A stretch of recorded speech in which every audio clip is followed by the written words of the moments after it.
दोस्तों, एक बार एक चरवाहा अपनी भेड़ों को चराने के लिए खुले मैदान में लेकर गया।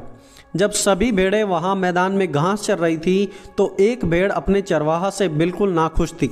उसका कहना था कि मेरा चरवाहा अच्छा नहीं है, वो मुझे हमेशा सूखी जगह पर ले आता है, उसके साथ रहकर तो दिल को मज़ा नहीं आता। और फिर वो भेड़ अपने चरवाहे को छोड़कर निकल पड़ती है अपने रास्ते पर। शाम को जब वापस लौटने का समय आया तो चरवाहे ने एक भेड़ को कम पाया और उसने उसे काफ़ी ढूंढा, लेकिन भेड़ अपनी मर्जी से इतनी ज़्यादा दूर जा चुकी थी कि चरवाहा उसे ढूंढ नहीं पाया।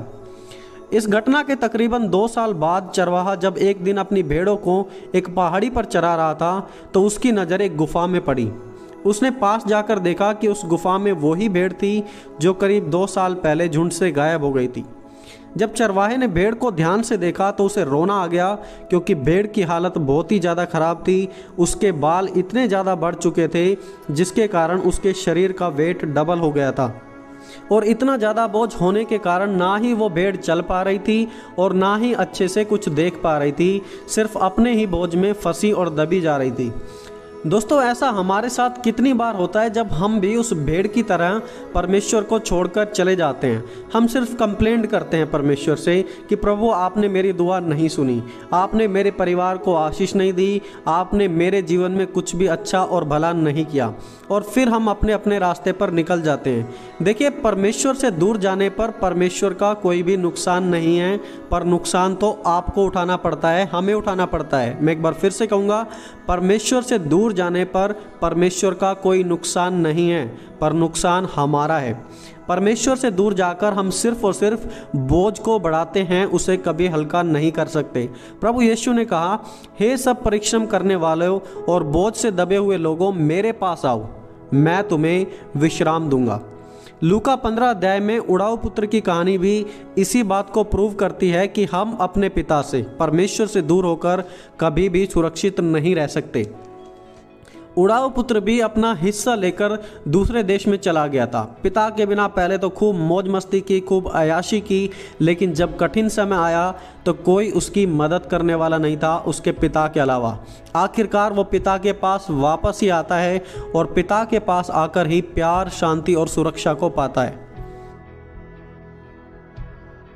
दोस्तों, आप कब से परमेश्वर से भाग रहे हैं और क्यों परमेश्वर से भाग रहे हैं? आपको क्या लगता है कि आप परमेश्वर से अलग होकर अच्छे से जीवन जी सकते हैं? आपको लगता है कि आप चरवाहे के बिना लाइफ मैनेज कर सकते हैं? नहीं, एब्सोल्युटली नो, बिल्कुल भी नहीं। प्रभु यीशु ने सिखाया, तुम मुझ में बने रहो और मैं तुम में। जैसे डाली यदि दाखलता में ना बनी रहे तो अपने आप से नहीं फलती, वैसे ही तुम भी यदि मुझ में ना बने रहो तो नहीं फल सकते। और प्रभु ने कहा, I am the good shepherd, मैं अच्छा चरवाहा हूँ और मेरी भेड़ें मुझे जानती हैं। अगर आज आप परमेश्वर से दूर जा रहे हैं तो उसके अनेकों कारण हो सकते हैं। जैसे कि पहली बात, आप चरवाहे को आज तक अच्छे से नहीं समझ पाए, आपने परमेश्वर को अच्छे से नहीं जाना। या फिर दूसरी बात, आप एक स्वार्थी इंसान हैं जो चरवाहे से यानी कि परमेश्वर से दूर जाकर अपनी इच्छा पूरी करना चाहते हैं, अपने रास्ते पर चलना चाहते हैं। उड़ाऊ पुत्र भी ऐसे ही जीना चाहता था लेकिन कभी जी नहीं पाया। या फिर आप एक नकली विश्वासी हैं, क्योंकि प्रभु यीशु ने कहा है कि मेरी भेड़ें मेरा शब्द सुनती हैं। आप परमेश्वर की आवाज़ को इसलिए नहीं सुनते हैं क्योंकि आप असली भेड़ नहीं हैं। आप सिर्फ और सिर्फ भेड़ों के बीच में बैठे हैं, लेकिन रियल भेड़ नहीं हैं आप। मैटर चाहे कुछ भी हो दोस्तों, लेकिन सबसे ज़रूरी बात यही है कि man cannot live without God. मनुष्य परमेश्वर के बिना नहीं जी सकता है। इसलिए यदि आज आप परमेश्वर से दूर जा चुके हैं तो वापस आ जाएं, वो आज भी आपको स्वीकार लेंगे। इसलिए कम बैक, वापस आ जाएं परमेश्वर के पास।